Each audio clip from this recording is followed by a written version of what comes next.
Цаана үзэгчтэй Game Point podcast-ийн 2 дахь улирлын 2 дахь дугаар та бүхэнд хүрэхэд бэлэн болсон байна. LA хотоосод Сан Францискоос ялал та бүхэнтэй мэдчилж байна. Энэ дугаараас эхлээд podcast маань YouTube сувг болон Premier Sports 1 сувгаар та бүхэндээ хүрч байхаар болсон. Premier Sports 1 сувгаар лав гараг бүрийн 21 цагаас хүрж явах бол энэ шинэ дугаар маань лав гарагийн өглөө нь YouTube сувагт байрч байх юм а. Тэгэхээр Game Point podcast-ийн энэ улирлын ерөнхий ивент гэдгээр Joint Movement Колкозомын ажиллаж байгаа. Тэгэхээр ямар учиртай бүтээгдэхүүн бэ гэдгийг за хэрэгэлдэг хүмүүс бол ямар сайн бүтээгдэхүүн бэ гэдгийг бол мэдэх бах. Үе мөчний өрөвсөл өвдөлтийг намдаах, мөгөөс эдийг нөхөн түлжүүлэх, элэглээс хамгаалах, үе хоорондын завсны шингэн нөхөх энэ хамгийн чухал үйлчилгээ. Чиглэх мөгөөс эдийн уян хатан байдлыг нэмэгдүүлж, үений гадаргуугийн гулгамтгай чанарыг сайжруулж, хөдөлгөөнийг саадгүй болгох, за ясны эдийн гэмтлийг багасгах, эдгэрэлтийг түргэсэх гэх мэтчлэн маш олон давуу талын ач холбогдолтой давуу талтай бүтээгдэхүүнийг бид та бүхэн санал болгож байна. За уян мөчний шингэн докторыг та бүхэн бүх сүлжээ эмийн сан болон EMR номин сэлжээ дэлгүүрүүдээс худалдаа авах боломжтой юм. Цогц найрлага бүхий үе мөчний шингэн доктор. Үе мөчний өрөвсөл, өвдөлттэй бэртэл гэмтэлтэй, спортоор хичээлдэг, ахмад настан, суугаа ажил хийдэг бүх хүмүүст тохиромжтой. Энэхүү бэлтгэл нь өрөвсөл болон өвдөлтийг намдааж, эдгэрэлтийг түргэсгэж, үений шингэнийг нөхснөөр үе мөчний хэвийн үйл ажиллагааг дэмжинэ. Үе мөчний шингэн доктор.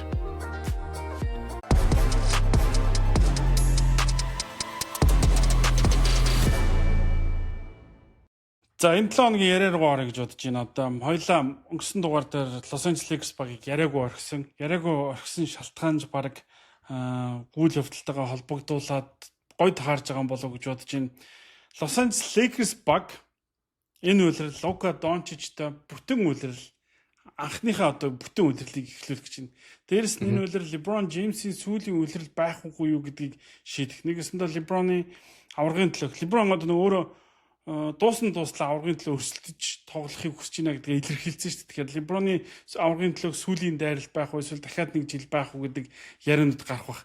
Дээрэс нь энэ жилийн Лос Анжелес Lakers багийн 100 хийсэн өөрчлөлт солилцоо наймаанууд нь тэднийг одоо контендерч гэдэг юм эсвэл өрсөлдөгч багийн түвшинд аваацсан уу гэдгээс яриагаа хоёлаа шууд эхлэх нь зүйтэй болоо гэж бодож байна.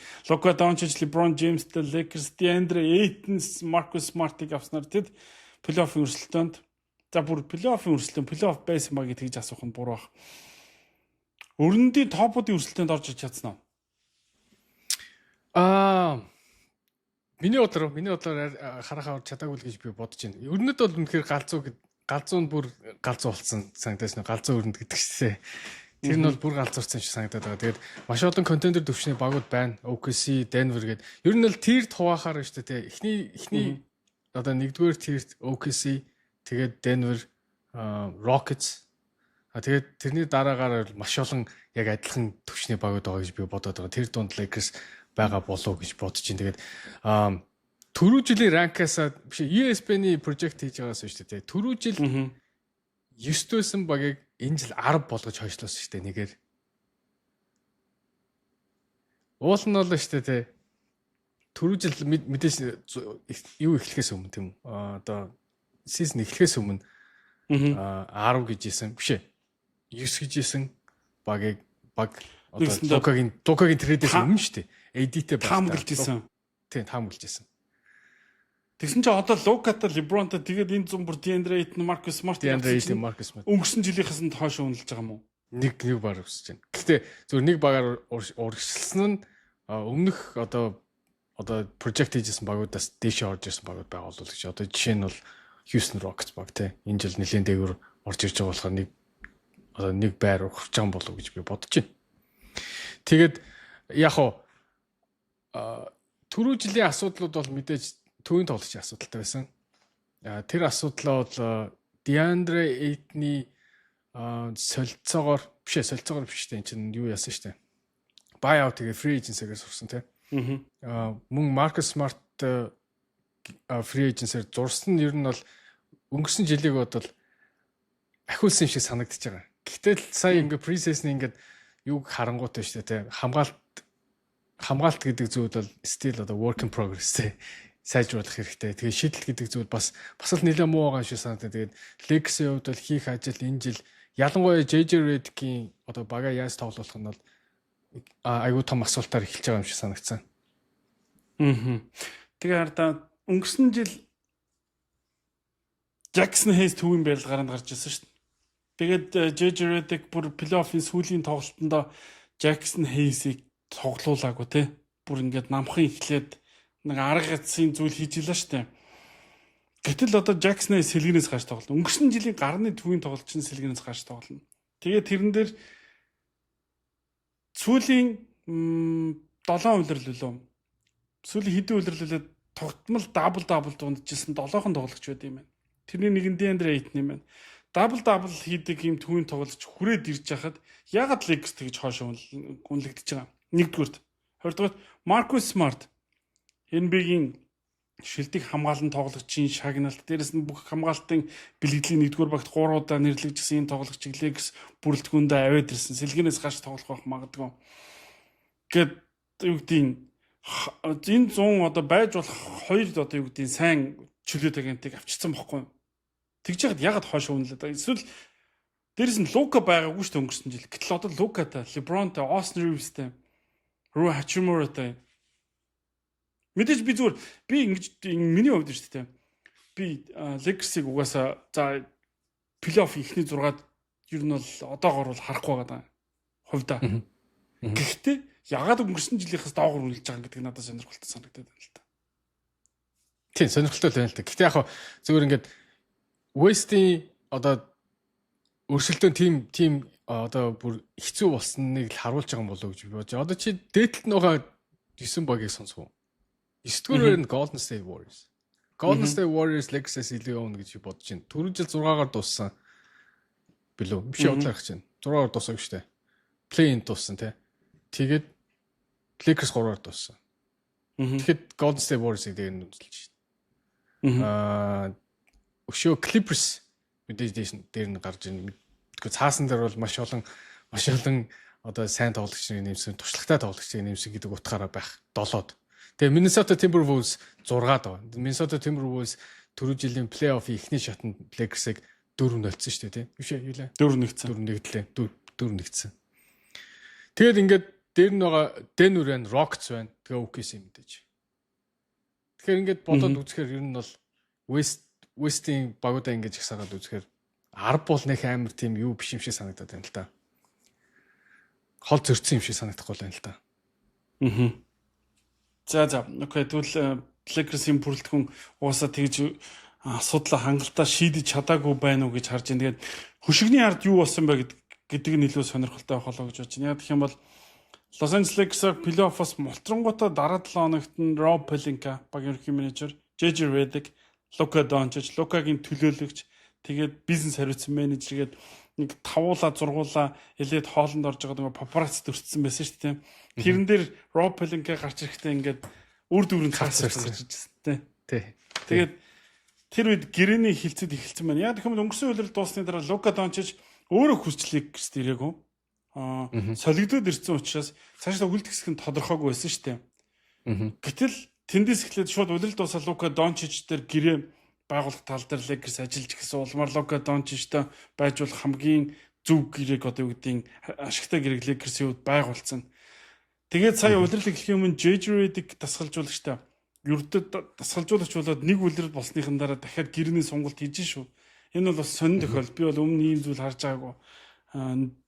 Дөнгөж 1 жил болж байгаа дасгалжуулагчийн гэрээг сонгож байгаа. Гисэн хэрнээсээ LeBron James-д гэрээ өгөөгүй. LeBron James нэг гэрээний хамгийн сүүлийн жилд өөрөө хүссэн хүсээгүй орхоос аргагүй байдал тавьсан. Яг гэх юм бол LeBron гэрээ хүссэн чинь Lakers өгөөгүй.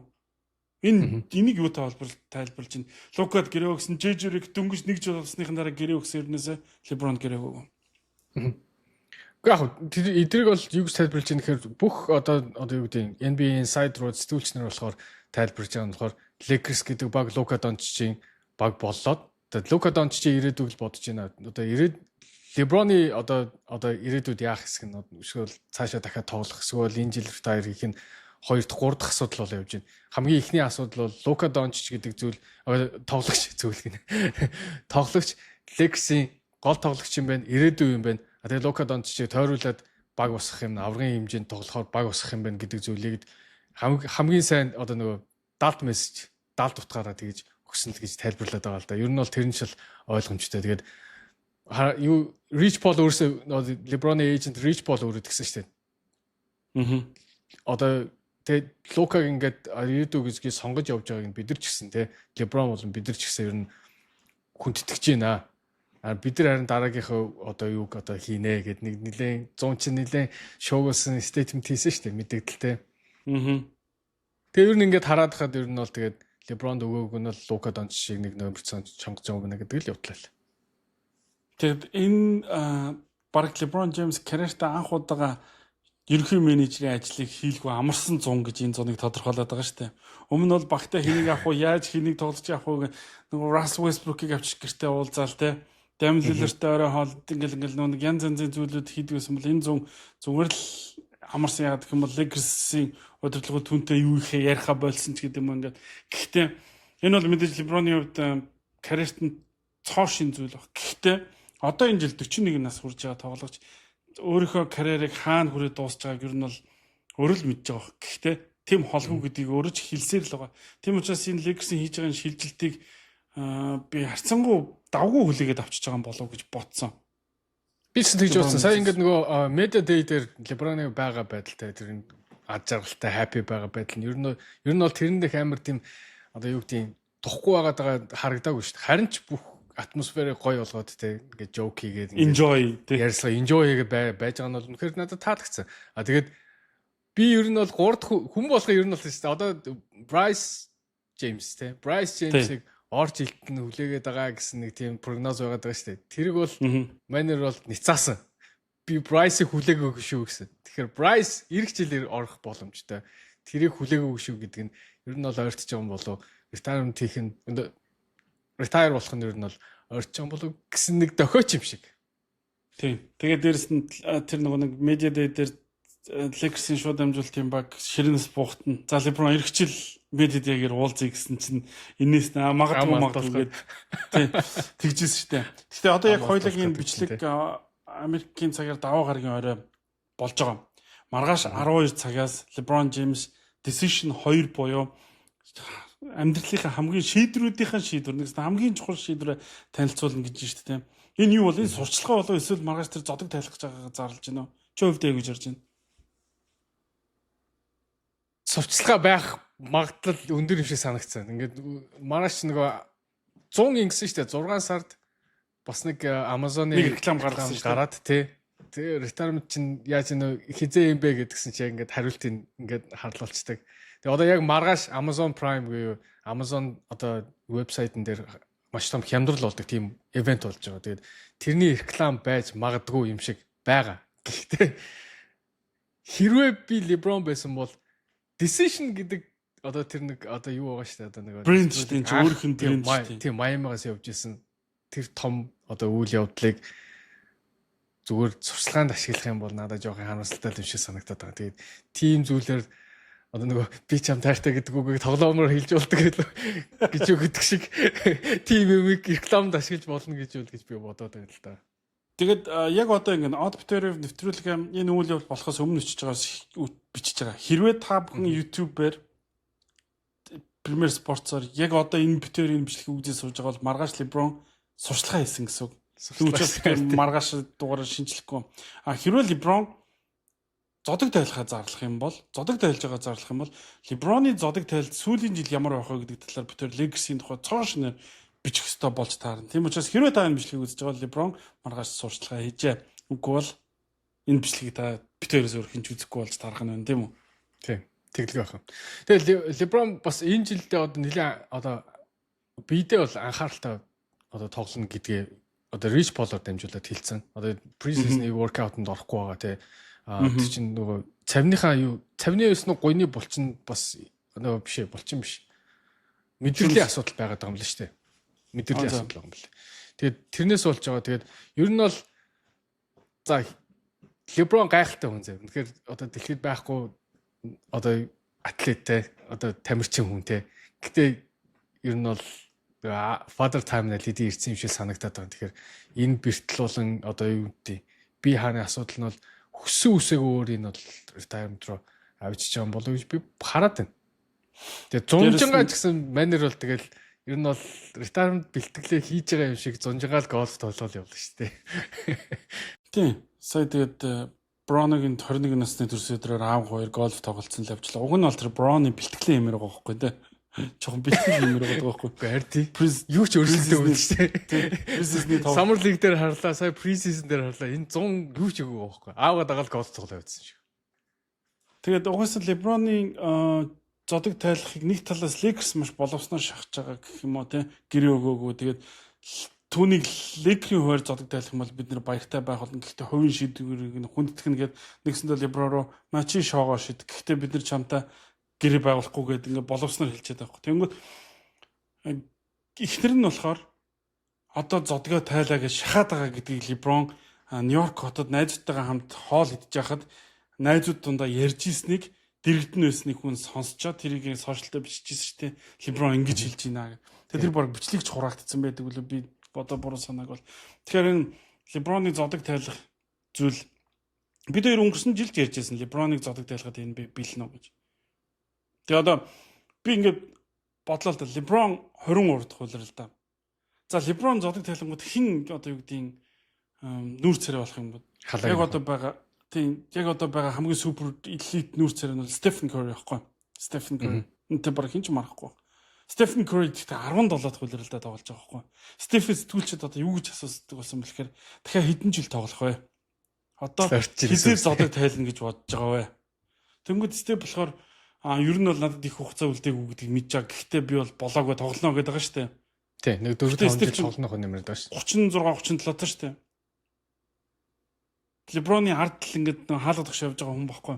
Тэгээ ингээд бодохоор би шүү дээ хэрвээ LeBron зодог тайлчих юм бол би үгүй зодог тайлна гэдгийг зарлах юм бол би зөв юу үзэхийг хүсэж байна вэхээр энэ үйлрэлд Stephen Curry, LeBron James хоёрын дуэлийг би мөч хорон болгоныг нь enjoy хийж үзмээр.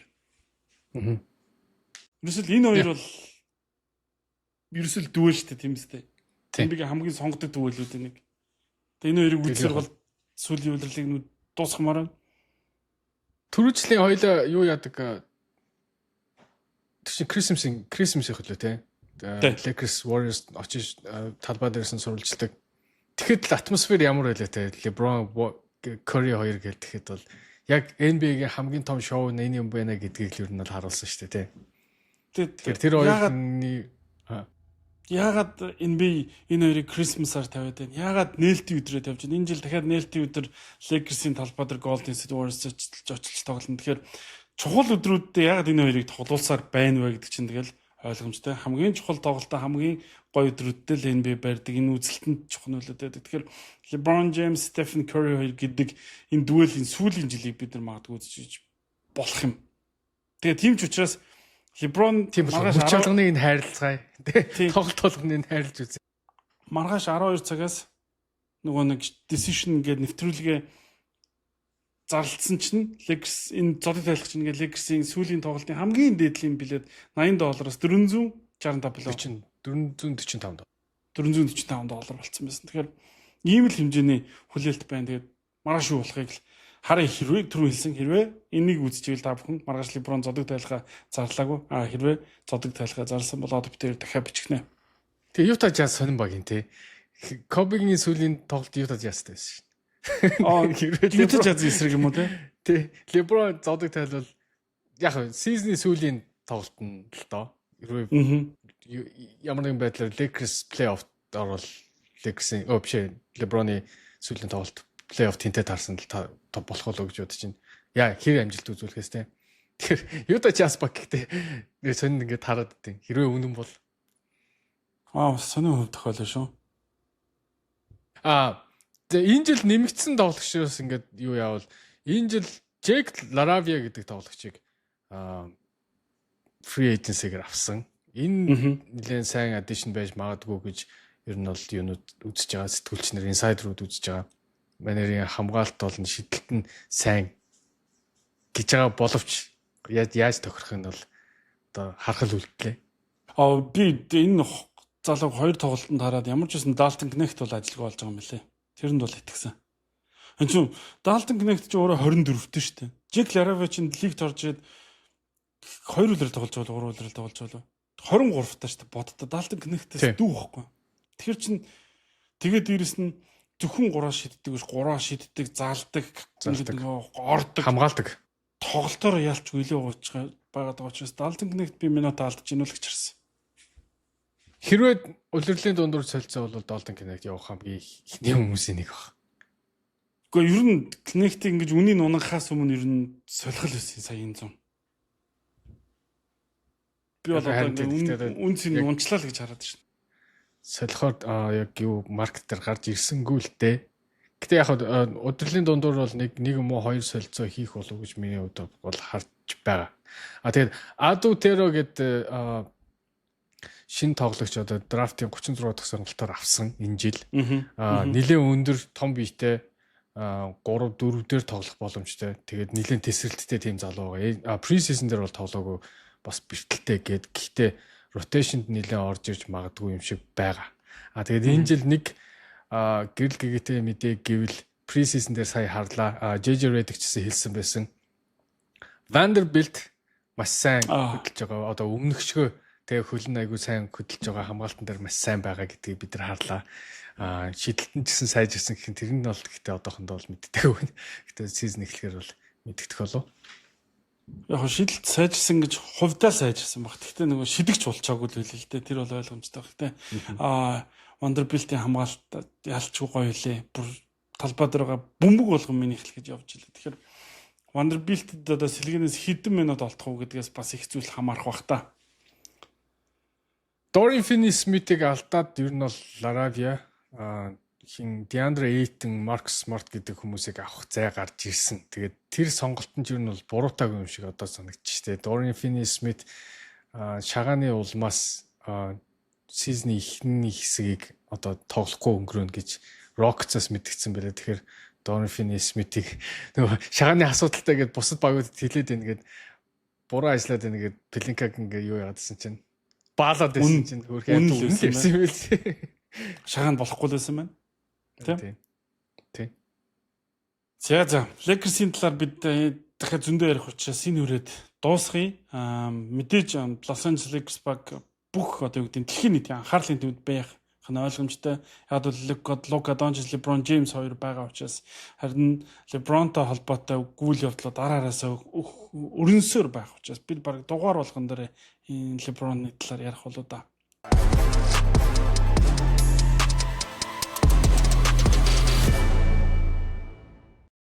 Game Point podcast үргэлжлэж байна. За одоо өнгөрсөн дугаар дээр нэг хоёул Denver-ийн талаар яриаг хүмүүстээс дугаархаас гарчгийг болохоор Denver Nuggets төрүүлэл битийг гайхаараа гэсэн мэсэн шүү дээ.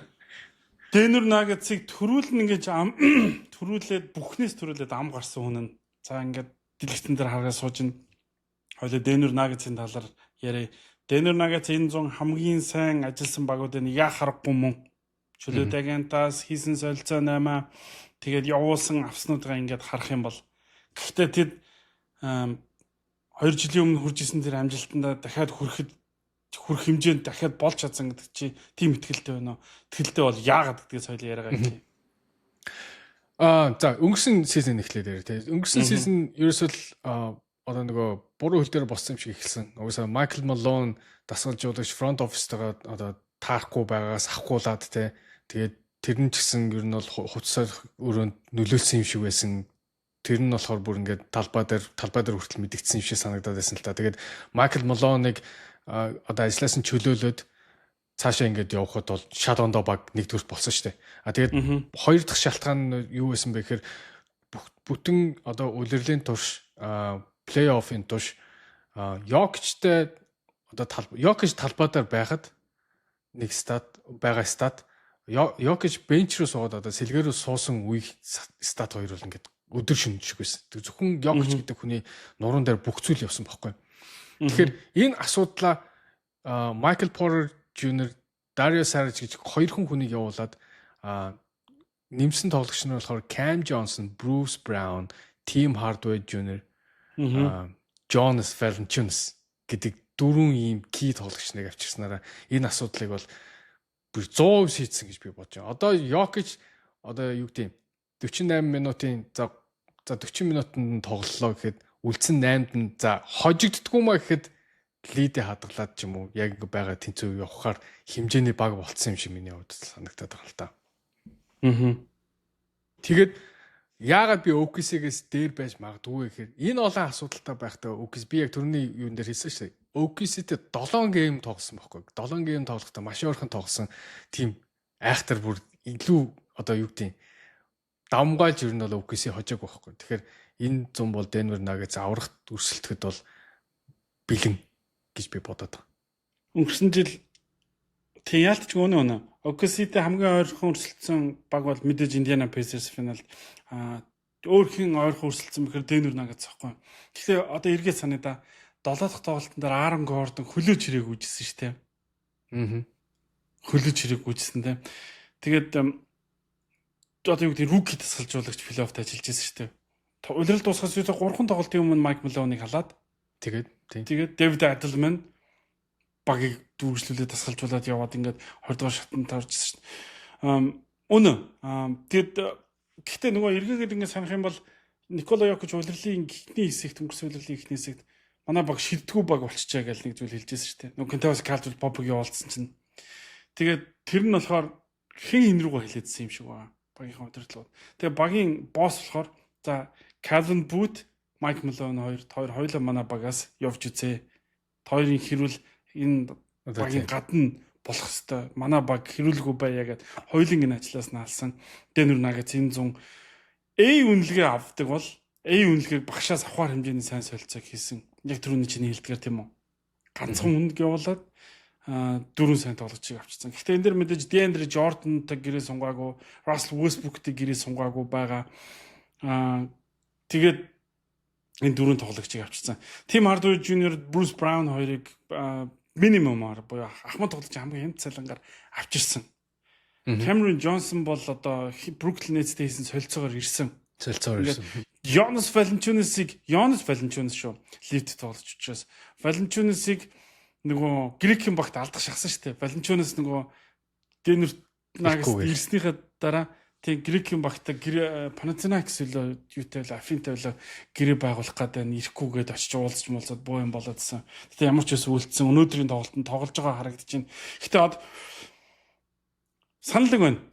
Үнэхээр сэлгээгээ сайн шийдэж чадсан. Юу гэдэг Valanciunas нэг одоо Никола Йокич амрах минут өгөх байх. Aaron Gordon, Peyton Watson амрах минут өгөх байх. Bruce Brown, Tim Hardaway Jr сайн нөгөө тоглолтууд авчих. Угаасаа Bruce Brown Denver-с явсанаас шидэж сайн тоглоогүй шүү дээ. Тийм учраас Никола Йокич Bruce-ийн карьерийг дахиад нэг удаа аврахаас гээд нөгөө шоглоод ирсэн байсан тийм. Өөрөөсөө хэлсэн байлээ л дээ. Ер нь бол Denver-с явснаас яваад Торонтогийн ихний тоглолтын дээр тоглоод шилүү би баг буцаад Denver руу явмаар байна гэж бодсон гэсэн шүү дээ. Бараг 2 жил тэгж бодоод явуулсан юм шиг. Тэгээ яг 2 жил хүссэн цалингаа авчаал ирж юм л да. Одоо буруу байхгүй л тийм. Тэгтээ шүү дээ. Нэг асуулт байна.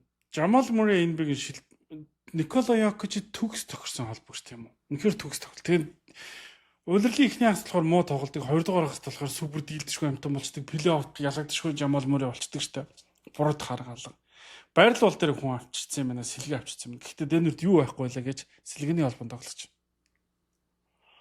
Bruce Brown өнөөдөр 2 дугаар тавтахын сэлгээний холбогч гэж байна.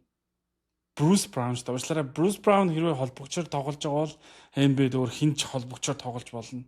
Тэгээ холбогчийн тоглогчийн байрлал гэдэг ингээд бол яг цэвэр PG win багт алга. Julian Strouter одоо Jalen Pickett хоёрыг холбогчоор тоглох юм өндрийг бодоод мэдгүй лавл надад сэлгээний холбогч харагдаагүй. Энэ цор ганц асуудал юм болоо гэж үзсэн. Тэрнээс сайн шидэгч авчирсан байна. Bruce Brown угаасаа Denver-ийн Jokic зориулсан хүн. Jonas Valanciunas-ыг авчирсан байна. Хамаагүй илүү зүтгэлтэй Никола Йокичийг амраах хүн мөн. Peyton Watson угаасаа Aaron Gordon-ы сэлгээ нь болдог. За тэгээ Cameron Johnson бол угаасаа 3 дээр өндөр өвтэй шийдсэн өнгөрсөн үйл 18 оноод дундчилсан. Никола Йокич байхад Cameron Johnson-ыг хаанаас ч болно. Michael Porter Jr-ыг нэг их өгүүлэхгүй байх. Гэхдээ сэлгээний холбогч нь хин. Өнгөрсөн жил бол Russell Westbrook байгаадсэн шүү дээ. Тэ. Тийм. Яг хөтэ пиктэй л тоглох л та. Jalen Pickт нэлийн минут авч тоглох болов уу гэж би бодож байна. Гэхдээ ер нь бол яг улирал эхлэхэд бол энэ асуудал болж магадгүй. Гэхдээ улирлын дундуур солилцоо 8 ороод хий нэг авчирхад бол би нэг хангалттай асsetтай байгаа гэж би бодож штэ энэ Nuggets-ийн хувьд бол. Тийм. Тэгээд яг тэр зүйлийг бол rotation-аар одоо Zikadl миний хийх ажиллаад байгаа гэж тийм rotation-аар одоо юу гэдэг Jokic чип point guard хийгддэг шүү дээ. Тэгэхээр чинь Jamal Murray сууж явах хооронд Jokic дээр хамгийн их ачаал ирэх болоо гэж би бодчихлаа юм л да. Тэгээ бид нар харъя л да. Гэтэ энэ бол тийм том асуудал бол биш ээ. Том асуудал биш гэж бодож байна. Яг тийм зүгээр том асуудал биш. Мэдээж нөгөө сайн сэлгээ бүрдүүлсэн. Гэхдээ нөгөө миний харж байгаад авраг авахд дутуу байгаа зүйл нь одоо жишээ нь аврага хамгаалахад ч юм уу дахиад аврага авахд нэг дутуу байгаа зүйл нь тэр гэж би өвдөрсөн байхгүй. Яг гад сайн сэлгээ авчираад байгаа. Яг л өнгөрсөн үйлрэл Denver Nuggets газ буюу бензин дууссан байхгүй. Бензин дууссан. Оклахомагийн эсрэг бензин дууссан шүү дээ.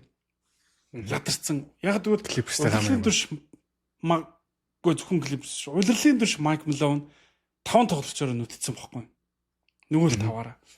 Тэгж байгаа плей-оффд ороод ингээд ядраад Aaron Gordon гэмтчин гэж ядарсны шинжтэй. Никола Йокич үнэхээр ядарсан байсан. Тэгэхээр энэ үйлрэл минутыг найлуулах баг байлгаж байгаа плей-оффд авичи гэдэг нэгдүгээр зорилго байгаа. Тэнгүүд сэлгэний холбогч байхгүй болонгууд хоёрдугаар тавтынхаа найруулагч Никола Йокич бол би амарж байгаагаар харахгүй байгаа байхгүй. Тимэти. Гэхдээ энэ дээр нэг зүйл гайхсан. Russell Westbrook-ийг явуулсан биш. Russell Westbrook өөрийнхөө player option аваагүй шүү дээ. Тий. Тэгээ одоо хүртэл ажиллагаа явуулж байна. Тэр бас их сонин тий. Харин тий. Гол нь бол Westbrook энд player option аваад ирсэн бол авраг авах хамгийн ойрхон шанс дээр ирэхээс би баг карьерта хамгийн ойрхон шанс дээр ирж байгаа болоо гэж би бодож байна. Уул нь бол аваад ирсэн бол. Тэгээ би арай л төрөгдсөн болоодаа л гэж би бодод. Яг түрүү жилийн нөгөө манер бол яг сайн тоглогч тийм үү. Гаргаж байгаа алдаанууд нь хитрхи тийм бүр амар алдаанууд хийгээл хүмүүсийн юунд өртөөдөг болохоос урт 82 одоо тоглолттой сизны одоо улирлттэй шүү дээ тий. Westbrook бол өстой хангалттай юуны сэлгээний point guard тохгүй уул. Тий. Чин алтрын тагван шүү MVP лигийн MVP авсан. Гэтэ нөгөө санаж нөгөө Никола Йокич нөгөө амар triple double 30 20 хийдэг. Тэр тоглолтыг Russell Westbrook чанжсэн дээ. Үгүй харин хийж байгаа алдаанууд нь тийм чанга байхгүй тий. Хитгэл чанга алдаанууд. Тэгээд тэр чинь нөгөө ингээд хурдан довтолж авчи доороос алдаж малтаад ингээд бүр ингээд нөгөө шансыг байхгүй болгочдгүй юу. Тэг би тэрийг сайн санаад байхгүй. Амарчин бүр чи зүгээр ингээд ийм түүхэн статистик тэр өмнө лигт гарч байгаагүй статистикийг 30 20 20 гэдэг үзүүлдэг Никола Йокич хийсэн чинь тэр тоглолтын зүгээр Westbrook ингээд бодоолгож байсан санагдаад байгаа байхгүй. Denver-ийн фэнүүд угаасаа тэр тоглолтын дараа бүр ингээд сошиалар бүр баг Westbrook-ыг барьж ийдсэн шүү дээ. Нөгөө дүүжилсэн дээ. Lakers-ийн фэнүүдийг нөгөө ингээд байдаг шүү дээ. Нөгөө хин нэг нь муу шидэ чи муу тоглолчингууд нөгөө трети уулдаг гэдэг алан тал нь юу энэ тэргээд тэгдэг. Йоо тэр Denver-ийн фэнүүд бол бүр амар юм шүү дээ. Бүр баг л цовдлсон тэр. Ямар нэгэн шалтгаанаар Westbrook үлдээгүй. Угаасаа хувцас хөрөнд байсан нь эсвэл гэр бүлтэнд хаалгадаагүй мэдхгүй. Зүгээр ямар нэгэн шалтгаанаар их хүүтэн болдог газартай бас үйл болдог. Тэг өндөрлөг газар учраас тэгээд мэдхгүй ямар нэгэн шалтгаанаар эсвэл хувцас хөрөнд ойлголцохгүйсэн баг. Эсвэл Westbrook-аас сэлгэнээс тоглоход дургүй байсан гэж бодохоор одоо бүр сэлгэний байрлалгүй явж штэ тий. Тэгэхээр одоо гарааны байрлал дээр ажил өгөх баг байхгүй хаа Westbrook-т. Би бол тэгж бодсон. Яг зүгээр юу хийж байгаа баг магадгүй л те. Rebuild сэргэн бусалт хийж байгаа. Тэгээ rebuild баг хийж байгаа баг магадгүй. Гэхдээ Westbrook-т яг contender төвчний багууд бол Westbrook-т бол гарааны тоглогч өгөх одоо бишээ байрлал өгөх тийм багууд бол байхгүй юм шиг санагдаж байна. Яг Rockets юм болов. Гэтэ Rockets ч сайн нэж болохгүй л юм л та. Oklahoma City Thunder баг бол мэдээж энэ үйлрлийн авраг авах гол favorite баг. Энэ үйлрлийн гол авраг. Oklahoma City Thunder баг Indiana Pacers хоёр өнгөрсөн үйлрэлд яагаад финалд гарч ирсэн юм бэхээр тэр хоёр сэлгээгээр дээрэс нь тоглолтын хурдаар нэлээд зодсон шүү дээ.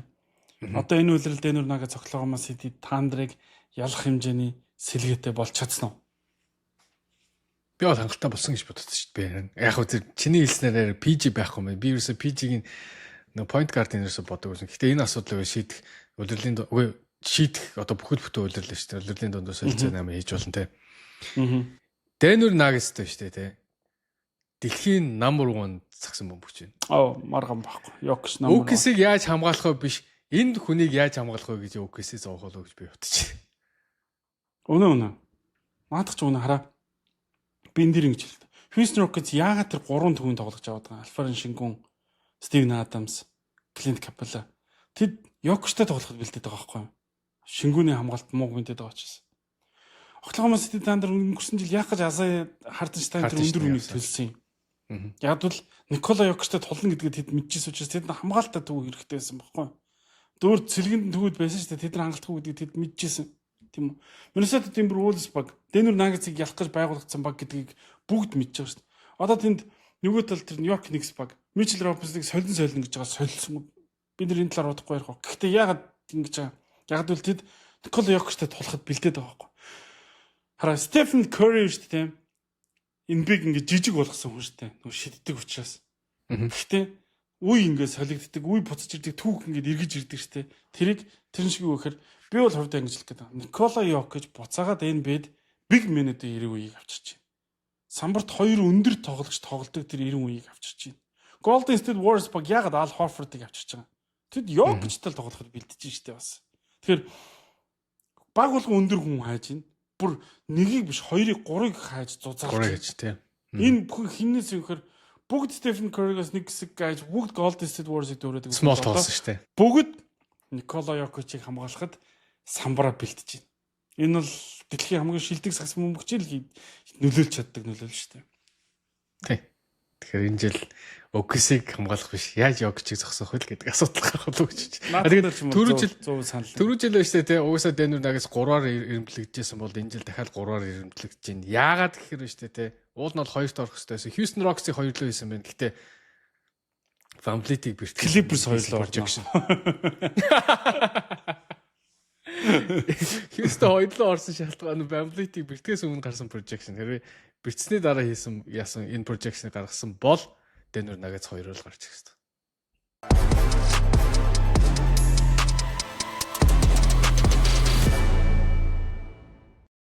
Game Point podcast-ийн 2 дахь улирлын ерөнхий ивент тэтгэгчээр найз авирын аяныг хэрэгжүүлж байгаа Social Pay оролцож байна. За Social Pay маань өнгөрсөн улирлд манай подкастаа хамтарч ажиллаад за нэгэн одоо азтныг тодруулаад тэр азтанда NBA-гийн энэ улирлын өөрийнх нь хүсэлтээр энэ улирлын NBA-гийн хүссэн тоглолтоо үзэх эрхийг олгосон тэр залуу маань одохгүй NBA-гийн тоглолтоо явж үзэж байгаа бол Social Pay-гийн дараагийн найз авирахад өгөх суглааны хамгийн том шагнал Blackpink-ийн Deadline тоглолтыг үзэх эрхийг Social Pay-д найзаа урьсан. За мөн уригдсан найз болоод урьсан хоёуланд нь өгсөн суглаануудаас тодруулсан азтанд өгөх нөхөө шагнал хүлээж байгаа юм. Тэгэхээр энэ бол зөвхөн супер шагнал. Нөөр олон шагналууд та бүхнийг хүлээж байгаа. Тэгэхээр Social Pay аппликейшнд найзаа ураад, найзаа урих болгондоо та өөрөө мөнгө урамшуул аван дээрээс нь урьсан найз чинь хэрвээ хэрэглэгч болох юм бол та найз чинь болон та өөрөө хоёулаа суглааны эрхтэй болох юм.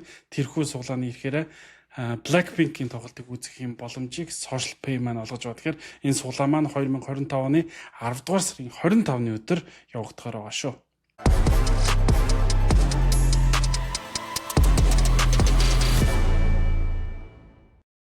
Game Point podcast үргэлжлэж байна. Бид одоо яриагаа өрнөдөөс дорнод бүсрэж шилжүүлэе гэж бодож байна. Tyrese Halliburton гимтсэн, New York Knicks өрсөлдөөнөөс хасагдлаа. Jason Tatum гимтсэн, Boston Celtics өрсөлдөөнөөс хасагдлаа. Philadelphia 76 баг гимтлийн имлэг дээр багийн төвөө нүүлгээд очсон байна. Тэд өрсөлдөөнөөс хасагдлаа. Тэгэхээр New York энэ бүсэд Milwaukee Bucks-ыг бас хасчээ. Damian Lillard-ыг явуулаад явуулсан учраас. Ингэнгүүт энэ өрсөлдөөн юу гэхээр сүүлийн жилийн үедэд байгаагүйгээр энэ бүсийн өрсөлдөөн нэмгэрсэн буюу багуудад их том боломж гарч ирж байгаа. Тэр том боломжийг ямар багууд эдлэх боломжтой вэ гэхээр мэдээж Cleveland Cavaliers, New York Knicks өөр яг ямар баг байна? Orlando Magic. Харин тэгэхээр хараа Орландо Мэжикийг энэ бүрсэлтэнд орж ирэх 3 дахь багаар нэрлэж сууж шít бид нар.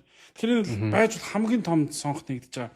За энэ том цонхон дээр маш том өөрчлөлтийг хийгээд дасгалжуулагчаа сольсон баг бол Нью-Йорк Никс баг. Тэд плей-оффт хожигдсныхаа дараачаар Том Тибдо дасгалжуулагчийг халаад улмаар оронд нь Майк Браун дасгалжуулагчийг авсан. Энэ шилжилт хөтөлбөрөөс хоёлаа яриагаа эхлэе гэж бодож байна.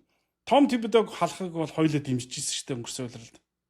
Харин ямар ч хувилбаргүй гэж баахан шимжилсэн шүү дээ. Ер нь бол дэлхийн нийтээр л тэр үнийг шимжилж байна. Оронд нь Майк Брауныг авсан үйлчлэг одоо юу гэдэг нь шилжилт хөтөлбөрийг чи өвдөө юу гэж би тэрийг яа гайхсан шүү дээ. Ягаад Майк Брауныг одоо юу гэдэг одоо зөндөө олон дасгалжуулагч нар одоо ажиллаг болсон шүү дээ. Одоо жишээ нь түрүүний ярьсан Денверээс одоо Майкл Малон авраг болсон дасгалжуулагчтай туршлагатай. Тэгээд дээрээс нь Memphis Taylor Jenkins гэдэг нэг сайн дасгалжуулагч байна. Гэх мэтлэн ер нь бол авъя гэх юм бол маш олон дасгалжуулагчийн сонголт байсан. Гэхдээ Майк Браун сонгосон сонголт бол надад бол жоохон тийм сонир санагдсан. Сонир сонголт байна гэж санагдсан. Яг нь Майк Брауны нэг сайн талд нь бол defense хамгаалдаг дасгалжуулагч гэдэг шүү дээ. Тэгээд өөрийнх нь хийсэн хамгийн сайн одоо карьертээ хийсэн хамгийн сайн дасгалжуулсан баг гэвэл одоо Utah Jazz биш Utah Jazz Sacramento Kings одоо нэг хэдэн жилийн өмнөх зүйл биш үү те одоо тэр чинь нэгээр хидэр гарлаа. Плей-офф Coach of the Year болдог шүү дээ. Плей-оффд ороогүй айгаа олон жил болж байгаа оруулсан тоглогч биш дасгалжуулагч шүү дээ. Тим зүйл хийсэн. Яг ингээд тракинг ингээд харах юм бол яг хийсэн зүйлийг харах юм бол нэг тийм яг Нью-Йорк Никсийг дараагийн левелд аваачаар дасгалжуулагч мөн гэж би хэлэхэд бол хэлэхэд хэцүү л байна. Нью-Йорк Никсийн өдрөдгүүд одоо тэгж бодож байгаа юм. Тимч учраас тэд энд юу гэдэг нь баг авраг авахд баг бэлэн болцсон байгаа энэ баг дээр Майк Брауныг авчирсан шүү дээ. Тэгээ Майк Браунаас хоёр зүйлийг хүсэж байгаа юм байна. За бүр хоёр ч гэж дээ. Нэг хоёр дахь одоо хоёр зүйлийг хүсэж байгаа. Нэг нь авраг болох байхгүй. Эсвэл финалд авчих. Финал тоглох. Хоёр дахь нь энэ тоглолчдыг бэртэл гэмтлэхүүгээр плей-оффд оруулах гэдэг. Тэхийн тулд юу гэхээр сэлгийг ашигла энэ тоглогчдын минутыг багасга. Тэгээд Том Тибдгийн хийдэг байсан тэр алдааг нэгсэндээ засъя. Тоглогчдоо сэлгийг ашиглая. Дээрэс нь бөмбөгөө илүү шилжүүлье. Илүү хурдтай тоглоё. Sacramento Kings-ийн нэг онцлог нь юу гэхээр De'Aaron Fox-ос болдог байсан баг. Гэхдээ маш хурдтай тоглолтыг. Нью-Йорк Никс баг өнгөрсөн жил хойлоо ярьж ирсэн шүү дээ. Бөмбөгийн шилжилтээр тоглолтын пейс буюу хурдаараа хамгийн удаан баг байсан. Хамгийн удаан лигт 30 багаас бараг 30-д орж исэн баг. Тэгвэл Sacramento Kings бол эсрэгээс маш хурдтай байсан баг. Тэнгүүд энэ баг удирдах исэн Майк Брауныг авчирч байгаа шалтгаан нь энэ хурдыг нэмэх, дээрэс нь хамгаалтын дасгалжуулагч учраас өөрөө хамгаалттай байлгах, тэгээд сэлгийг ашиглаж тоглох гэдэг зарчим дээр л авчирч байгаа. Би энийг бол чадах болов гэж бодод байгаа. Тэгээд дээрэс нь түрүүс нь дорнодын өрсөлдөөн энэ жил маш онгорхой байгаа учраас Нью-Йорк Никс баг зөв ингэж чиглүүл явж байгаад өөрөө өөртөө баг финалд гарчих гээд байгаа байхгүй. Тий, ер нь бол би бэлэн баг байгаа байхгүй тий. Ер нь угаасаа бүх одоо ки тоглогчид нь одоо кор тоглогчид нь байгаа. Тэгээд дээрээс нь Jordan Clarkson, Yabusele хоёрыг авчирсан тий. Ерөөсөө нэмсэн зүйл. Тэгээд цалингизээс бол угаасаа бүр ингэ тулцсан. Одоо энд бол нэмжил хүн авахд бол хэцүү. Яг ингээд энэ багт байхгүй юм тэр байна гэж хэлэхэд бас тийм байхгүй бас тийм онгорхой байхгүй. Карл Антони Таунс центр дээр маш центрүүдийн нэг OG Anunoby байна. Michael Bridges PK тэгээд үлдчихлээ тий. Jalen Brunson чинь хамгийн одоо тий өгөөмөр тоглогч болох гэдэг шүү дээ. Тэр хийсэн PK-таараа тэгээд асуудал тахуулж магадгүй юм шиг л байгаад байгаа. Нотой юм шиг санагдаад байгаа. Гэхдээ гих мэтчлээ энэ багт одоо тоглогч нарын ч тэр front office ч тэр хийж чадах бүх зүйлийг хийцээ одоо яг ингээд энэ баг бол болцсон байгаа байхгүй. Тэгээд авраг авахд бэлэн гэж би хэлхэн цаашаа. Гэхдээ финалд гарах маш өндөр бодолтой багуудын нэг л гэж би бодож байна да. OG Anunoby, Karl Anthony Towns, Mitchell Robinson 3 ирүүлэх хэрэгтэй. Энэ 3 чинь хамгийн их бэртдэг хүмүүс шүү дээ. Тэгээ Josh Hart, Michael Bridges бол ямар төмөр хүмүүс гэдэг бол бид нар мэднэ.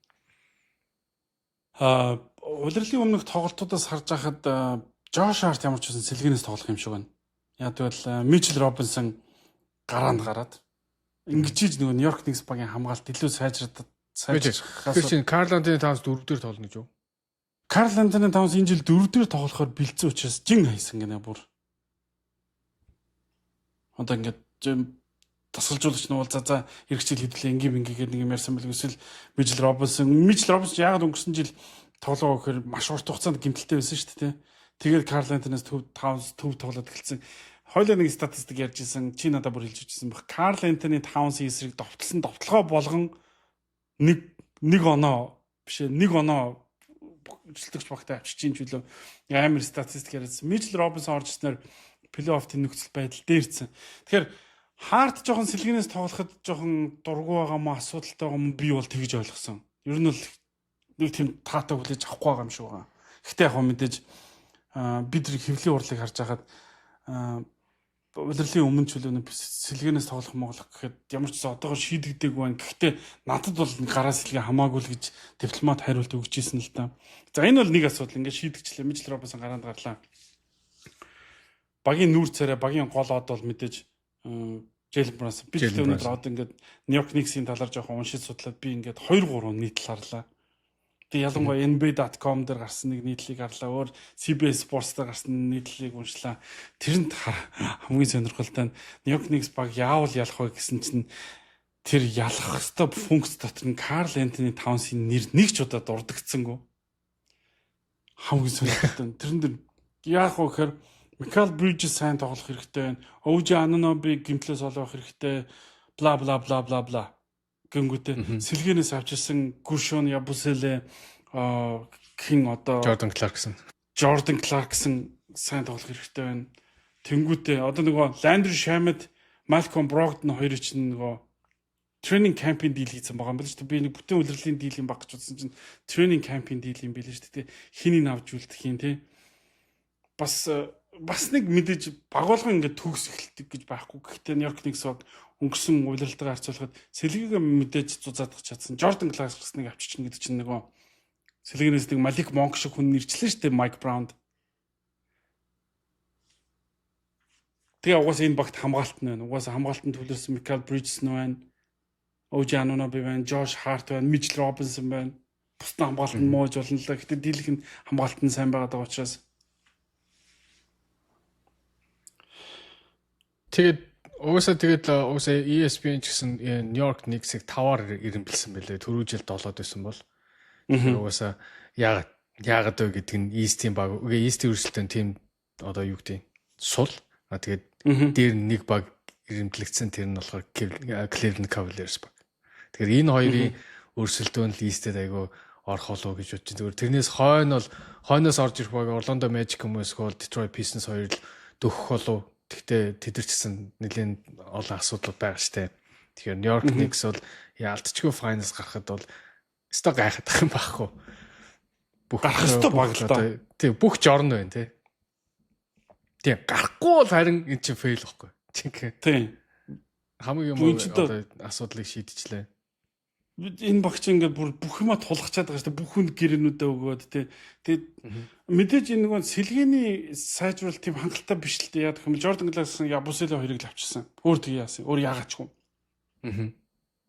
Мэдээж тийм хангалттай биш. Гэхдээ өнгөрсөн жил байснасаа бодох юм бол Cameron Payne, Precious Achiuwa хоёрыг Clarkson Ябусэлэ хоёр болгосон. Яаж ч утсан дээр ихгүй юм. Яаж ч утсан хамаагүй дээр. Тэгэхээр сайжирсан. Дээрээс нь дасгалжуулж сайлж өгсөн. Гэхдээ үнэхээр фейл. Тэгэхээр нэг юм сонирхолтой харьцуулалт тарсан. Tom Thibodeau халаад Mike Brown-ыг авчирсан шалтгаан юу вэ гэхээр гол тоглогчдын минутыг багасгаа гэдэг. Тэгээ эргээгээ тарсан чинь Mike Brown өөрөө De'Aaron Fox, Domantas Sabonis хоёрыг ашигладаг минут нь бараг л Tom Thibodeau-гоос ялгаагүй байсан юм байлээ. Бараг л. Бүр үнэхээр 1-2 минут хүрхгүй зүрх байсан шүү. Тэгэхээр л тийм олон хувилбартай хүн биш байгаад байгаа байхгүй. Би нэр Mike Brown-ыг одоо ажилд авсан надад ерөөсөө make sense ерөөсөө болохгүй байгаа байхгүй. Тэгэхээр үгүй яа Нэг ингээл одоо дараа ингээл олон минут тоглуулад нэг гэдэг чинь шүү дээ тий. Ерөөсө тэр хүнд ерөөсө хувилбар байхгүй байна л гэсэн үг байхгүй. Тийм шүү дээ. Харин нэг тийм асуудлыг нэг гал унтраа хаягаар ингээс асуудлыг шийдээд идэг нэг хүмүүс байдаг шүү дээ. Ер нь л амьдрал дээр яг тийм хүмүүс л байгаа байхгүй. Оноо дотор яваад байвал одоо даал шахаад байдаг.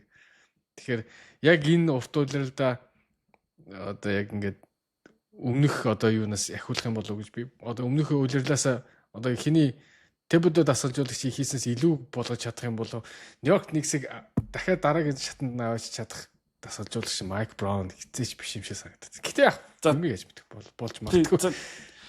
За энэ улирал эхлэх байна. Гэхдээ pre-season-ийн тоглолт явж байна. Гэтэ асууя.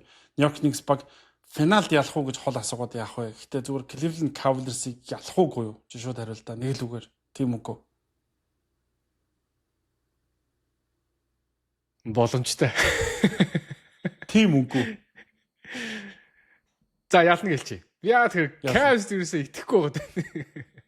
Cavs чи ингэж явж снаа гэж унцдаг болохоор Cavs итгэхгүй байгаа. Яг нь New York Knicks бүр ингэж асуудлаа шийдээд next level-д очсондоо биш Cavs ерөөсөө тэр нөгөө хүлээлтэнд хүрдэг болохоор хичээдмээр байна. Классик уналтыг үзүүлсэн өнгөрсөн жил баг 72-10-ыг 73-9-ийг чивдэх боломжтойгоо явж исэн баг манд бүр улирлын сүүлийн 20 тоглолтонд үнэхээр классик уналтыг үзүүлсэн. Тэгээ улмаар плей-оффт Garland гимтсэн.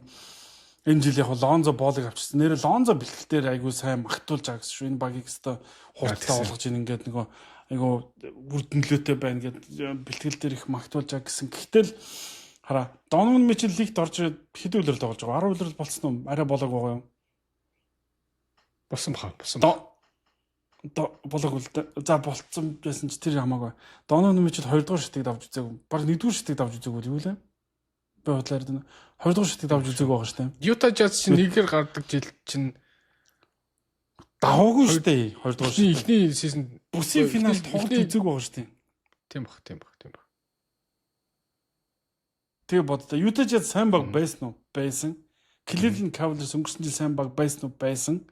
Тэгэхээр одоо шүүмжлэл Donovan Mitchell дээр очиж байгаа. Тэгэхээр энэ жил ийм онгорхоо хахад Donovan Mitchell бас очиж чадахгүй бол тэгэл уушлаарай. Чиний боломжийг чамд өгөх гээд хүн хүлээгээ зогсож идэх байхгүй юу? Хажуурч өгч дайраал гараа явдаг байхгүй. Тэгэхээр энэ онгорхоо цонхон дээр дээрэс нь гэхдээ бас нэг одоо юу гэдэг бидний хувьд гоё юм ээ. Энэ New York Knicks Cleveland Cavaliers хоёрын хувьд бол муу мэдээ бол Jason Tatum саяхан ESPN NBA Today нэвтрүүлэгт оролцсон маш сайн байгаа гэдгээ хэлсэн. Бэлтгэлээ хийгээд гисэн бүр шидэлтийн бэлтгэл хийгээд эхэлсэн байгаа харагджилаа. Гэхдээ Jason Tatum 2026 оны 3 дугаар сард талбай дээр болох тоглолтод эргэж ирж магадгүй гэжсэн. Мэдээж энэ тухайн Boston Celtics-ийн амжилтаас хамаарна. Харин тий. Хэрвээ Boston Celtics муу явж ивэл авчрах хэрэг байна. Шаардлага. Харин тий. Гэхдээ Jaylen Brown тэгээд байгаа шүү дээ. Kyrie ингээд нөгөө time table-ээс илүү ингээд progress хийгээд ингээд.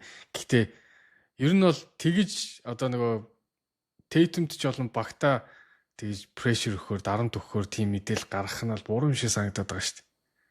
За яг тэр яаруулж авчираад Далластай холбоотой асуудлыг хоёул дараа нь яриа зөө. Одоо дараа нь Далласыг ярих учраас орныхын яриад бас Нью-Йорк Никс харин Cleveland хоёрт ийм том боломж байхгүй. Philadelphia одоо л хизээд бүрэн бүрэлдэхүүнээр тоглох нь мэддэхгүй байна. Boston Celtics, Tyrese Halliburton, Jason Tatum хоёр энэ үйлээр тоглох гэсэн нь мэддэхгүй байна. Giannis Antetokounmpo тэнд багтаа сэтгэл дүндэр байгаа талаар бид өнгөрсөн дугаар дээр хангалттай ярьсан. Тим байхад хожиж чадахгүй бол одоо нэрээ юу гэх хэвдэл гэмээр. Ядаж финал тоглоно гэдэг чинь амжилт болчиход шүү дээ. New York Knicks, Cleveland Cavaliers хоёр хийчих хувьд. Тий. Тэглэгээ яах вэ? Тэгээд нугасаа алтан үгүй финалд гарч ирэх алтан боломж байна. Тэгээд тэр цаатгыг бол одоо өөрсдөө шидэнтэй гэж. Миний хувьд ч гэсэн би яг чамтай адилхан санал юу гэхээр Cleveland Cavaliers, New York Knicks гэдэг хоёр багийн хоорондын өрсөлдөөнийг ярих юм бол би New York Knicks багийг финалд гарснаар хувьдаа харж байна. Яг өнөөдрөөр бол гараасаа ч гэж хүсэж байна. Арай илүү. Jalen Brunson чинь West-ийн финал тоглоод Warriors-тай очсон шүү дээ. Бас бүсийн финал хүртэл тоглолцсон. Хоёр тоглолч юм биш үү? 4 жилийн Индианад гэдэг чинь. Тийм. Тэгэхээр чинь бас тийм хоосон хүн биш яваад байгаа юм. 4 жилдээ 2 дугаар шат биш лөө? 2 лөө. 2 дугаар шат. 2 дугаар шатцыг санагдаад байна. За ямар ч үсэн туршлагатай тоглогч тийм үү? Туршлагатай тоглогч. Тийм учраас Нью-Йорк Никс багийн 100 хийсэн өөрчлөлтүүдээр тэд заавал үзүүлэгчтэй амжилт нь энэ гэдгийг тогтоогдсон баг. Тийм учраас Game Point podcast-ийн зүгээс Нью-Йорк Никс багийг финалд шалгаруулж байна. Гэтэ улирал эхлээч байгаа учраас бид улирлын донор зөндөө юм ярина.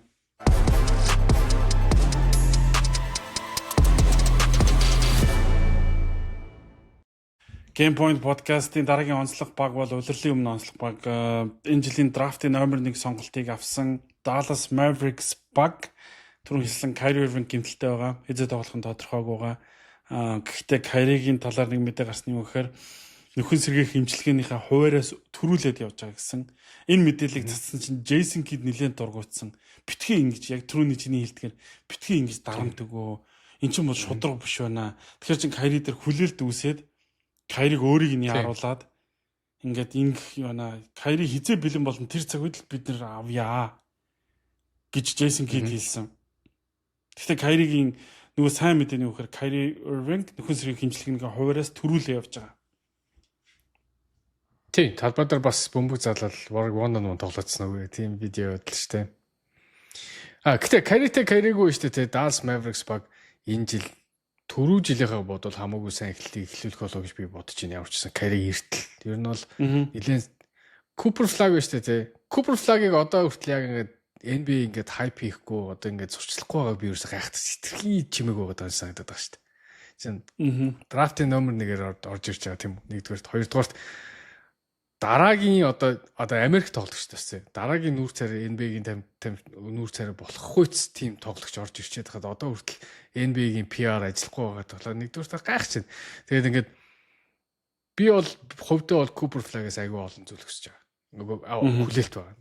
Надад Cooper Flag бол одоо олон талтай тоглогч байхгүй. Хамгаалтан дээр, тоглоом дээр, аль алин дээр. Тэгээд бөмбөг зална шидэн. Ер нь бол би зүгээр за LeBron-тай харьцуулах нь ч бас хайшин. Гэтэ Ben Simmons-ыг LeBron-тай харьцуулж орж ирсэн шүү дээ, тий. Ben шидэлтэй Ben Simmons гэж бодъё. Ben Simmons яг дөнгөж орж иж байгаа үед Ben Simmons бол хамгаалтан дээр амар амт юм байсан шүү. Зүгээр LeBron-тай харьцуулж байгаа надад бол үнэхээр утгахгүйсэн ханхуу мангуу бид идрээтэй ч маргалдаа. За болоо яг Америкт Ben Simmons-ыг Prince гэнэ LeBron-ыг King гэдэг бол Ben Simmons-ыг Prince гэж тэгж хайперчлээсэн л да. Гэхдээ тийм NBA-ийн PR чинь тэгж ажилтдаг байхгүй. Cooper Flag дээр яг ажиллахгүй би одоо гайхдаг. Надад бол хүссэн Cooper Flag-д анхаарлаа хандуулж эхэлнэ. Энэ бол бүр хүссэн үсэг. Яг гэх юм бол чи коллежийн тоглолтыг надад хэлчихсэн. Хөшөө тоглолт үзэж ийн Cooper Flag-ыг харалтаа эн чи юу вэ? LeBron байна штэ гэж надад хэлчихсэн. Хамтлан бид тэр тоглолтыг үзэж чадаагүй. Тэрнээс хойш хайлайт үзээ яваад. Тэгээ би өнөөдөр Dallas-ийн тоглолтыг яг эхнээс нь дуустал Cooper Flag-ыг яах нүгэд харлаа. Нэгдүгürt хийсэн миний дүгнэл. Kyrie Irving байхгүйг ойлгож байна. Гэхдээ энэ багч Anthony Davis байгаа, D'Angelo Russell байгаа тийм. Ингээд бөмбөг эзэмшдэг ингээд тоглогч нар Klay Thompson байгаа. Cooper Flag энэ багт лидер нь болчих. Нэгдүгürt. Юугаар Anthony Davis мэдээж багийн лидер суперстар. Гэхдээ бөмбөг аваад бөмбөгийг өөр дээрээ залаад удаагаад бүтэн талбай туулаад өөр дээрээсээ хуйлбар эхлүүлдэг эрх мэдл аль хэзээ Cooper Flag доош. Энэ юу гэхээр бэлтгэл дээр энэ залууг юу хийж чаддгийг багийнх нь хараад хүлээл зөвшөөрсөн байгаа даахгүй. Тий, тэглэх аа. Коллежийн бэлтгэлийн зөндөө үтсэн байж болно бичлэгийг. Коллежийн тоглолт. Коллежид сайн тоглосон болгоны NBA-д орж ирээд ажилтдаг. Гэтэл өнөөдөр Cooper Flag NBA preseason тоглолтоо хийх эхнээсээ дамжуулж гин, хамгаалж гин, хаал тавьж гин. Тэр бэлтгэл дээр тэр нөгөө Dallas Mavericks-ийн тоглогчдыг хамгаалж байгаа бичлэг яваадсан шүү дээ. Сул захихгүй л шүү дээ. Хамгаалж гин, супер хамгаалж гин. Тэгээд дээрэс нь IQ өндөр, талбайг бүтэн харж гин. Тэгээд дээрэс нь хамгийн аюултай шидэлттэй. Тэгээд SF-ийн байрал тоглолдог. SF-ийн байр. Бүх цаг үед ингээд авраг авсан багуудыг харчаараа. Хизээч SF-ийн байрал нь сул байдаггүй байхгүй. Муу тоглогчтой SF-тэй баг авраг авдаггүй. Би нэг зөндөө хэлчихсэн. Гэхдээ дахиад хэлчихье. 2019 оны Торонто Raptors Kawhi Leonardтай 2022 оны Andrew Wigginsтэй Golden State Warriors. Milwaukee Bucks хинтээ Крис Миддлтонтай гэд ингээд сүүлийн жишээнүүдийг урагшаага бүр ингээд явах юм бол Golden State Warriors баг Андре Игуадалатай, Cleveland Cavaliers, LeBron Jamesтэй бла бла бла бла ингээд бүх эсэфүүд нь Boston Celtics баг их гурлын үед Paul Pierceтэй. Гэт ингээд бүх цаг үед эсэфүүд нь сайн байдаг байхгүй. Тэгэхээр Dallas Mavericks багт юу дутуу байгаад байгаа гэхээр би хэлэх гэсэн эсэф хийнүүлэл дутуу байгаа. Тэгсэн чинь Cooper Flag тэр орон цаг маш хурдан дүүрэх юм байна гэж би хувьдаа өнөдр харсан. Би бол PG Washington-ыг гараанд байхгүйгээр би энэ багт бүр байхгүйгээр харж ирсэн чинь Dallas Mavericks баг гэрээ өгсөн дээр хамгийн сонирхолтой байсан. Тэгсэн чинь яг л миний таамаглал зүйл байсан л да. Jason Kidd өнөөдрийг гаргасан гараан дээр PG Washington байхгүй. Сэлгэнээс гарч ирсэн. Сэлгэнээс Kuminga PG Washington хоёр бол ижлэх нь л байлээ. Гэх PG Washington яг довтлогоон дээр ч юм уу тийм зүйлүүдэнд одоо нэг хэрэгтэй юм шиг санагдахгүй байгаа гэсэн. PG Washington ч бас тийм хорон штэ. Ер нь бол Санжин Dallas Mavericks Clippers-тэй тоглож байсан цуврал дээр ямар хорын одоо нэг малтчихлаа те. Яг тиймэрхүү характертай хүмүүс чинь бас авраг авах багт хэрэгтэй байдаг хөөхгүй ингэж те. Нөгөө багийг шатаадаг, хогонд нь гүйдэг юу те. Тиймэрхүү хогийн ажлыг хийх хүн PG Washington юм уу гэж боддог байгаа. Зүгээр энэ багт штэ те. Нэг хүн за стажинхэн илүүдэд энэ гэх юм бол Klay Thompson юм шиг санагдаад байгаа. Сүүлийн үед. Тэгээд асуудал л шүү дээ те. Kyrie Irving байхгүй яах вэ гэдэг асуудлыг D'Angelo Russell-ийн free agency-гээр авсан нүүдэл бол Dallas Mavericks-д бол үнэхээр гайхалтайсэн.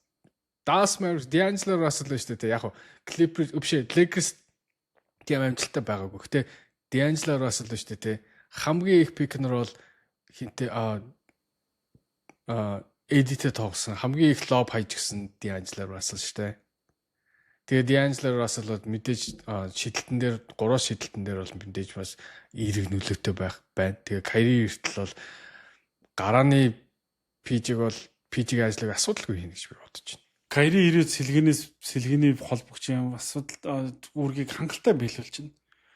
Мэдээж D'Angelo Russell-тай хамт яваад Dallas Mavericks хаврахынгүүл тийм хол явахгүй л дээ. Гэхдээ Kyrie байхгүй нөхцөлд Dante Exum-аар зүтгэжсэнээс Dante Exum-ыг сэлгэнээс тоглуулад үр дүнгээ аваад D'Angelo Russell зах зээл дээр хямдхан байгаа D'Angelo Russell-ыг хямд үнээр аваад ингээд тоглуулсан. Би бол над бол бүр ингээд хараг. Өнөөдөр Anthony Davis, Maxi тэгээд Dilo 3 ингээд явж исэн чинь ингээд нэг цэнхэр өмсгөлтэй Lakers явж байгаа юм шиг харагдчихсан ингээд. Тэгээд чи бенчд харал та. Frank Vogel, Jason Kidd гэдэг уус. Авраг авсан хүмүүс уус. Тэ. Харин бүр үнэхээр яг ингээд тэгж санагдсан. Тэгээд яг хөө мэдээж одоо чинь би Dallas хараа шин Anthony Davis-тэй байгаа, Derek Lively-тэй байгаа. Тэгсэн мөртлөөсөө сая энэ үйлрэл нөгөө төвийн тоглогчтой гэрээгээ сунгацсан шүү дээ. Нөгөө төвийн тоглогч зэрэг нь хэн бэлээ? Daniel Gafford. Daniel Gafford гэрээ сумж тэд яаж нэгээр дахиад Никола Йокичтай тоглоход бэлдээд байгаа байхгүй. Тий. Төвийн тоглогчийн байрлалд зузаатгалаа шүү дээ. Тэгэхээр Dallas Mavericks багийн үйлрэлд мэдээж өөрсдөө тэгж бид нар энэ жил плей-оффоос гарчна гэж харахгүй л байгаа. Kyrie эргээд ир чин тэр уртлах плей-оффын байрлал, плей-ины байрлалд явж байгаад орчин тэгээд Kyrie ирчгээр энэ баг аврагын төлөө дайрна л гэж харж байгаа шүү дээ. Тэгэхээр би бол энэ аврагын төлөө дайхаас байгаа байхгүй. Нэгдүгürt, хоёрдугürt шүү дээ. Гэхдээ би төв ярьж байгаа болохоор чин төвдийн бөвөн байрал дээр хаад. AD-г шүү дээ төв дээр ашиглахгүй дөрөв дээр ашиглана. AD дөрөв дээр тогломоор байна гэдэг байгаа шүү дээ. AD 5 дээр тоглосон үедээ л амжилт гаргаж ирсэн шүү дээ. Тэгээд одоо яагаад дөрөв дээр тоглох гэдэг. Тэгээд дөрөв дээр тоглохоор шүү дээ. 20 онд Бабли авраг болсноос хойш AD-ийн 3 шидэлтэнд бүр огцон муудсан байхгүй юу? Огцон муудсан. Бүр сүулдэ өөрөө шитгэж үлдсэн шүү дээ. Яг энэ асуудал болж магадгүй. Энэ хүн 3-аас дахин шидэх юм уу? Ер нь 3-аас сайн шидэж чадах юм уу гэдэг. Өнөөдөр бол 3 дээр гарч 4 дээр тоглох юм бол. Гэхдээ хэрвээ 3 дээр гарч тоглоод тэгэх юм бол эн чин Dallas нэг тийм сайн юу биш юм шиг санагддаг шин. Яг хамгаалтан дээр бол гайхалтай л та. Гэтэ зүгээр Kyrie-г байгаагаар төсөөлөх юм бол энэ баг Kyrie холбогч дээр Klay Thompson, SG дээр 3 номер дээр Cooper Flag тэгээ 2 дахь плеймейкер нь шүү. 4 номер дээр AD, 5 дээр Daniel Gafford юм уу? Lively хоёрын хин нэг нь. Өнөөдөр яг Lively гаранд гарсан байхаар Gafford угаасаа гэмтэлтэй очроос. Сэлгэнээс PG Washington, Max Christie, тэгээд одоо Dante Najee Marshall байна. Najee Marshall, Caleb Martin байна.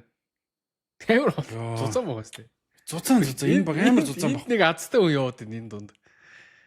Dwight Powell гэдэг залуу. Энэ Dwight Powell гэдэг залуу одоо хүртэл би ингэ ажилтаа яваад байдаг гайхаад байдаг шүү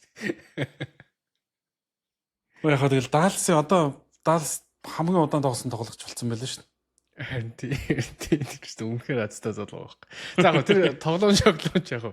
Гэхдээ шүү дээ чи ингэ талбай дээр Kyrie Irving бай, Cooper Flag байна, D'Angelo Russell хинтээ pick and roll яваа гэж бодох юм. Эдитэл явсан дээр шүү дээ. Lively биш, Gafford биш шүү дээ ер нь бол. Уу яг чи хамгийн түрүүнд нөө финалт хүрч жил чинь өнгөрсөн жил хүрээстэй. Gafford Lively ч нэгээр явсаар байгаа нөгөө хүсэлтгчийн хамгаалтыг бодоолгоодсон шүү дээ. Тэр лобууд нь байгаа. Тэрэн дээр AD-ийн pick and roll-ууд байгаа. Ингээд тэгээд хажуудалд нь шидэгчнэр байна бодолтой. Би AD-тэй pick and roll явангоо тэр доор самбар доор нэг хүн ингээд зайслаа зогсоод ахаар чинь нэг утгагүй юм шиг санагдахгүй юм чамд. Уу яг тийм учраас магадгүй яг энэ ярен дээрс чинь босон ч тийм учраас PG Washington-ыг авч үлдээд байгаа юм байл хэвтэй. AD төв дээр тоглох тэр хуулбараас авч үлдэж тийм жижиг тоглоно гэвлөө. Уу нэрээ бас наа чи зөв юм байна. Хэрвээ Washington-ыг явуулчих юм бол 100% AD ингээд дөрөв дээр өмнө хөрчих юм байна шүү дээ. Тийм. Тэгээ 3-аас хөрчих хэцүү байгаа. Washington 4 лөө ороод AD 5 руу орох юм бол бас байж болж байна. Наад чинь бас л гоё хөлбөр байна. Тэр нь Washington-ы байжсан дээр нэрэл Klay Thompson 3-аас хийх яг энэ дээр Klay Thompson яг байгаа. Klay мэдээж энэ бод үнэн бод түнэр Klay Thompson агуу нэр үү ирээдүйн алдрын тагим гишүүн мөн. Гэхдээ Warriors-ийн тоглогчоос яагаад салсан юм? Чи одоо бол бишээ гэдэл салсан шүү дээ. Dallas тэгсэн чинь чи мөн бид нар одоо ч хэрэгтэй байна гэдээ авчихсан. Klay Golden State Warriors хийсэн сүүлийн тоглолтууд санчны бүр ингээд 3-аас шидэд хийхгүй бараг оноо аваагаа тоглолт дуусгаж ирсэн шүү дээ.